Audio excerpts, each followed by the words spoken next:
Hi guys, it's R. Anderson, and today I have my friend Maggie with me. We are going to be doing our Chasing the American Dream final. For my final, I'm explaining Maggie an article, and I'm going to be asking her some teachable questions. We are supposed to be reaching an audience based on an article we chose. So, for my article, I decided to choose Letters from an American Farmer. So, Maggie, I'm going to start you off with some questions, and they're going to lead you into the story a little bit. There is this farmer, and he writes a letter. He's supposed to be in charge of writing a letter to Europe, and basically he travels to the new America, and he learns a little bit about what they're doing. How everyone's meeting for the first time, everyone's coming into this new society, trying to establish a society. You know as well, they meet natives. This is going to be what are your opinions on like the beginning of America? So the beginning of America as a country was very bloody, and pretty much the country was built on like genocide and slavery. So that's not a very good start for a country, obviously, and it hasn't gotten like wildly better since then. But yeah, I guess the beginning was, what we learned about in school is like, like the Pilgrims came over and they were all like friendly and everyone like met each other and became friends and sort of like nicely moved into this like empty area. But like it wasn't empty at all, obviously, because people were already living there. I guess it was just built on like colonialism and like white settlers moving in. Even if like some of the Pilgrims were like fleeing, I think, religious persecution, obviously that isn't really an excuse to come and like really mess things up. But yeah, so I don't look at the beginning as like a good thing, certainly. Maggie is very well informed because when I thought of the beginning of America, I thought of Christopher Columbus. I was very undereducated within the beginning of America. Yeah. So I think that's fair though, because like that's what school taught you. How are you supposed to know that they were like not telling you the full truth, This is so funny because I'm supposed to be teaching you. I have full faith that you will. I really do feel like I'm gonna learn things. So my next question for you, since you're already so informed, what is your opinion on America right now and why? I don't think it's a great place. It never has been. Like it's not like it's been like it's worse than it was before. It wasn't like a good place before. A very divisive country. We're kind of like divided on pretty much all issues, even like basic human rights.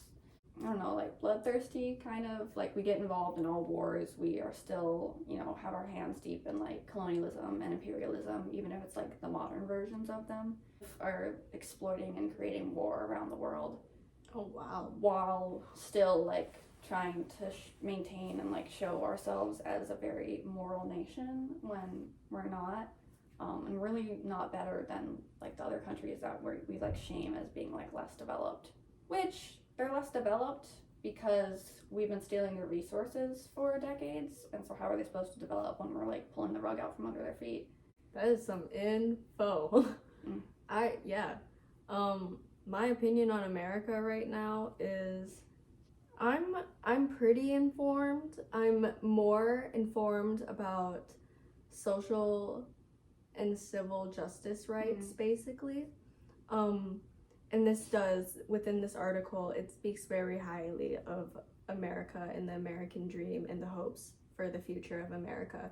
And as we're in the future of America around 300 years later, it is interesting to see how we as Americans look at our country now. It's not looking good. Sorry, that was very heavy. No. This is perfect for the audience here. This is for our younger viewers because honestly, the audience I want to reach are our future peoples. Like, the youth. The youth of America, for sure. Like, we are the youth of America, and we're the first step right now trying to change the system. And we're learning about how America has actually... It's not an American dream where everyone can work hard and achieve all the greats. So it's interesting to see the hopes of how these farmer, per se, is trying to portray America as anyone can make it, anyone can be successful here if they are willing to work hard. If you were to describe the birth of America in 3 words, what are they? Gosh. It's kind of all like things I already said, but it's really what my mind goes to: colonialism, genocide, probably social injustice. Oh wow. So Maggie came from the cities. So I'm not gonna lie, if you don't know, the cities people are much more informed. I am very much in a rural area, so I was not raised with a lot of this awareness of the beginning of America. So for me, if I were to describe the birth of America in 3 words, it would be hopeful, hardworking, achievable. Yeah, and I think that like, you know, multiple things can be true at once. Yeah. Like people were like hardworking, trying to start new lives, and that can be true. And it can also be true that they were trying to start those new lives on other people's land. You know, like it doesn't. Yeah. They don't exactly cancel out each other necessarily. Yeah, it's just they didn't think of the people that they were, you know. So as we discussed what we think about America right now, I'm gonna read to you a little bit of the summaries of the letters. As you start reading the story, Letters from an American Farmer, it explains how the great undiscovered land, the United States, came to be a society. It started off by explaining how society saw each other and how a person was as simple as the land they farmed. At the time, people saw themselves as independent. America is the making of many individuals because America made people feel as if they were free. In America, a mixture of English, Scottish, Irish, French, Dutch, German, and Sweden people were the first to be called Americans.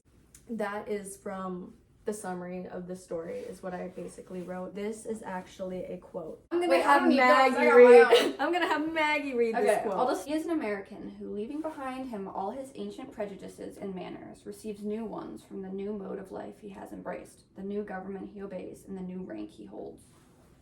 So, basically, that was page 31. In America came many different individuals from all over the world, which means races from all over the world would all learn to become one, American. This explains why America labors and prosperities have changed the world. What do you believe this article will likely be about? I mean, first of all, I see a lot of like problems. It feels like in an older writing. I don't know if I'd say it's idealistic. Yeah, there's definitely that sense of like, you know, thinking of America as like this hopeful new land, which isn't necessarily true. But he also talks about like receiving new prejudices, which I think is interesting and definitely true. So I'm not sure exactly what to expect from like that writing yet. Back at it. Does this sound like the American mindset? Do you think it's a good mindset to carry? I think it sounds like a version of the American mindset for sure. I don't know if it's a good mindset to carry. It's not entirely realistic. Like the leaving behind his ancient prejudices. No one left behind their prejudices and, you know, came here as like a fresh person ready to accept everyone. That like just isn't true. And I think any mindset that believes change is impossible isn't a good mindset to have. As I was reading this in the beginning, before I even took this class, I had the completely opposite mindset. When I read it, I thought it was so American and it was so real and it holds all the American like spirit, which is so weird to see that you grew in such a different way, and now that I've been in college and I've taken this class, I see it in a different way. But before, when I used to read this, I felt very patriotic and very American and very proud. How they were writing it back in the day and comparing it to what we're learning now, which is all this stuff is fake. What is the American dream? And do you believe in the American dream and why? Absolutely no. I don't believe in the American dream. That'd have to be 100% no. The American dream, what I think of the American dream is, you know, starting off small. Maybe you immigrated here, maybe you were born here, but sort of white picket fence kind of living. You're in the suburbs, you have a mom and a dad, a couple kids, you got a dog, and you know, you have full rights as a citizen. You are making a living wage. You don't have to worry about financial issues. You know, you can take a trip every summer somewhere with your family. It's just a very idyllic, like, you know, life is good here. you know, and life isn't as good other places, which isn't and has never been a reality for most Americans. The idea that you can like pull yourself up by your bootstraps, you can achieve the American dream if you work hard. America doesn't favor hard workers. It favors the wealthy and the powerful. Guys, I want to just say, since Maggie is way more informed than I am, I'm actually deciding to recruit her on my team. I'm going to be recruiting Maggie to help me do this project, and we're going to be asking one of our dear friends, Nethra Jessica, right? Jessica. Yeah. She is an international student from Sri Lanka, so it's going to be interesting also getting her viewpoint here. Oh, this is my mic. If you are able to work hard, you can achieve the American dream. So what's your idea of the American dream? Growing up, I think the American dream was like what Hollywood showed us, and now I've grown to realize that the American dream is actually being able to go to America and find work experience there, because a lot of people think it's easy to start a life here, which it's actually not, surprisingly. Like, you can't start the American dream easily, but it's still a dream and it's achievable, but it's, yeah. Not for most, they may say. Maggie, hit her with. Wait, Tell no. her how messed up the American dream. No, I'm just kidding. It's no. Okay, I had a whole thing. I was going with the quote, Maggie. He is an American who, leaving behind him all his ancient prejudices and manners, receives new ones from the new mode of life he has embraced, the new government he obeys, and the new rank he holds. Page 31. In America came many different individuals from all over the world, which means races from all over the world would learn to become one, American. This explains why American labor and prosperity have changed the world. What do you believe this article to be about? Personally, that seems pretty accurate. You can say whatever you want to say. Like, the fact that, like, people from other countries, like, came here and they were like, oh, we're Americans or something like that. And, like, Oh, that wasn't like a judgment. No, I was like, oh, I didn't like see it that way. I get what you're saying. Oh. I was like, Very- interesting. yeah. It's just very interesting. See, I had the opinions that Nethra had as I read this article. And then we discovered later on in my class that Maggie's opinions are more likely true about America. Oh, well, thank you. Hey, girl. So many things we're gonna edit out. Yeah, Tara's gonna edit out. podcast. So it's very interesting because these people, this article is supposed to be about people who are supposed to get inspired to go to America. A European man goes over to the new America and he discovers all the new land, and he discovers how people are living and what is the society within America, and if he promotes it to European people who are poor and want to make a better life for themselves. This letter is kind of the dream that you had, right? Would you say kind of the dream, not becoming an American, but living the American dream? Yeah, because I wanted to steal y'all for your resources. I'm joking. Now we're going to go back to settlers, Native Americans. Wait, I wrote that wrong. meaning the indigenous people of the land. The manners of the Indian natives are respectable compared with this European medley. Their wives and children live in sloth and inactivity, and having no proper pursuits, you may judge what education the latter receive. Their tender minds have nothing else to contemplate but the example of their parents. Like them, they grow up of mongrel breed, half civilized, half savage, except nature stamps on them some constitutional propensities.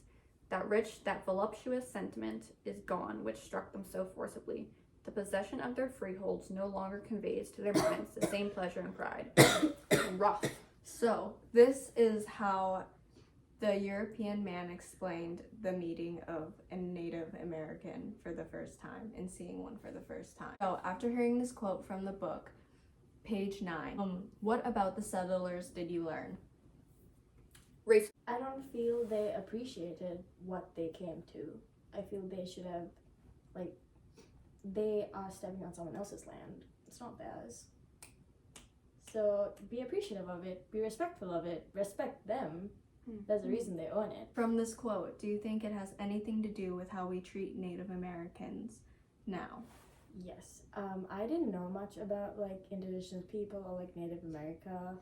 till I got here. Like I knew about it, but like I didn't know like deep down, like because like in every school like news, like not newsletter but like email, it's always like this is the land of the Dakota people, and I was like I don't get what that is, but then I like read about it and like asked people around, and yeah, I'm like I don't know the full story probably, but Americans or Europeans, whatever you want, like whoever you want to call the people, they stole land. They did. I just feel bad for the people who were here first, because land is land, and that was their place of living, and they were just taken away. If I may add something. Yes, go on, Maggie. Inform the people, because many people here may not know what has happened to many Native Americans around the world. Yeah, so I mean, the start obviously was a genocide that in many places is ongoing today.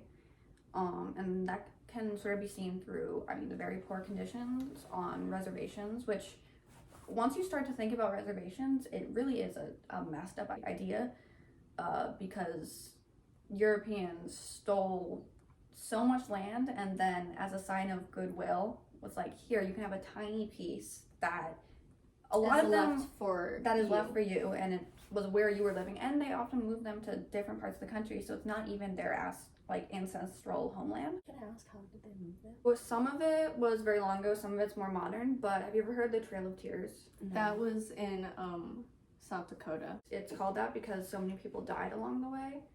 They took a entire population of Native American folk, and then to kind of get them off the land that they wanted to use, they made them walk, I mean, an insanely long distance. And if they were sick, if they were old, if they were falling behind, basically just killed them. They weren't being given food. They were dying of starvation on the way. Yeah.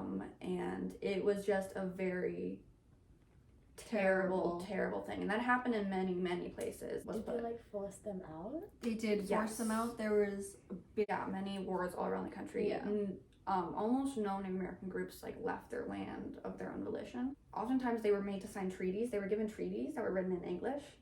They didn't speak or read English, and they were made to sign them. They didn't know what they were signing. Yeah. And then all of a sudden, they had signed away their land rights. Which is also a huge problem in America, like linguistic discrimination, because we are a country full of different cultures who have their own language, and it's silly to think there's only one kind of proper language in America. And with that like treaty signing, sometimes the Native Americans were promised things in those treaties, like, we'll give you this if you give us your land. And to this day, many of those treaties have not been honored. They were never given the things they were promised. One last thing.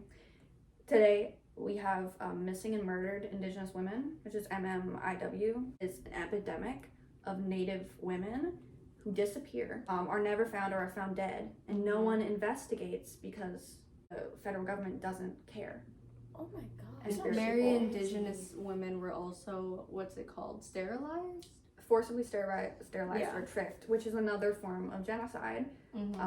They wanted them to stop having babies to slowly get rid of them. Yeah, and their population. Yeah, it's a lot easier to get away with certain things within a native land. And also, if you want to get rid of a population, it's a lot easier to take people in, be like, we're doing a little procedure on you, sterilize them, they don't have babies. That's a lot easier than going out and killing everyone, because now you're just ending it at a generation. That, so much. guys, that is the history of America. And this Just letter, a smidge.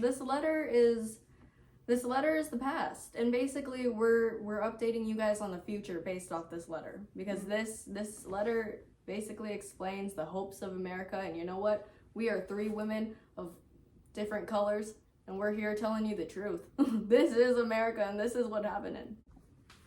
It sounds accurate to the common white European perspective. Yeah, like this sounds like like what they thought when they came over. Like they're going to learn some simple, homesteading stuff. They are getting the life that they deserve for all their hardship in Europe. So it does sound like something the settlers would have believed to be true. It's actually quite ironic, because like right now I feel like a lot of the U.S. is like against like immigration. Yeah, and I mean, not only we hate immigrants coming in, though only certain immigrants.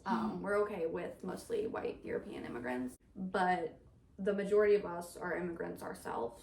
Unless you're Native American, you are not native to this land. We were very violent settlers, So it is definitely a double standard. The reason many of these beliefs were very popular around this time was because of meritocracy mindset, which is the belief that if you're willing to work hard, you get whatever you deserve, which often leads to the belief and loss of thinking of others and being more understanding that others don't have all the resources and materials that we have. And thinking of the American dream as this, it's just very funny to see because we see a lot of terrible things happen within America, and it's just funny because many Americans just don't take the time to understand it or really learn about the problems within America or why people can't do what some people can because of where they came from. Like, we just need to learn to be more understanding, and even if someone isn't as hardworking as us, it doesn't mean that they don't deserve the things we have. Maybe they just have a harder life or they're going through different scenarios. Like, clearly you can't just start a life off with hard work and a dream in America.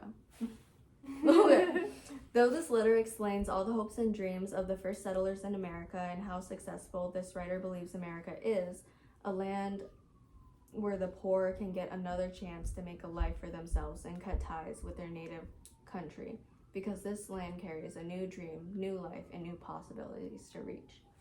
So that's basically what this letter was to promote when going out and telling people about this new land they found and the new hopes and dreams to have with it.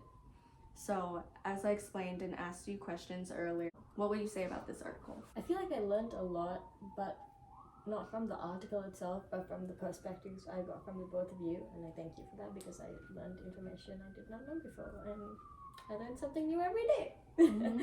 But it was just interesting to see that the way Native Americans were treated and like how that's like turned into like what it is now. Like, genocide hasn't stopped.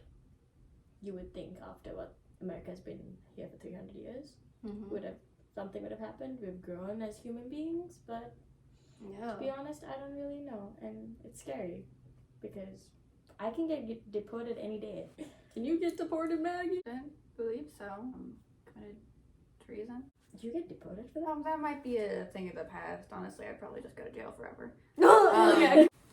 So to end this off, I just want to say that I had a very early European mindset as I was reading this article, because usually when I read articles, I dive into it as if I was the person. So I see it from their perspective and I see how they would have saw it. But after reading that article in the next class discussion, we talked about everything that we just basically talked about. We, America, have a lot of the same beliefs that came from like our earliest people, like early American settlers, like just not being able to understand people and see what we're taking, and we're just, I see how greedy we were back then and how greedy we still are now, and how we really just need to really look at our society and take a look around, because after my class discussion, I learned so much about America, just as Nethra probably did too, because people like Maggie were in my class and they told me all the stuff that combats this article. So, thank you, everyone. This is Ara, Maggie, Nethra, and thank you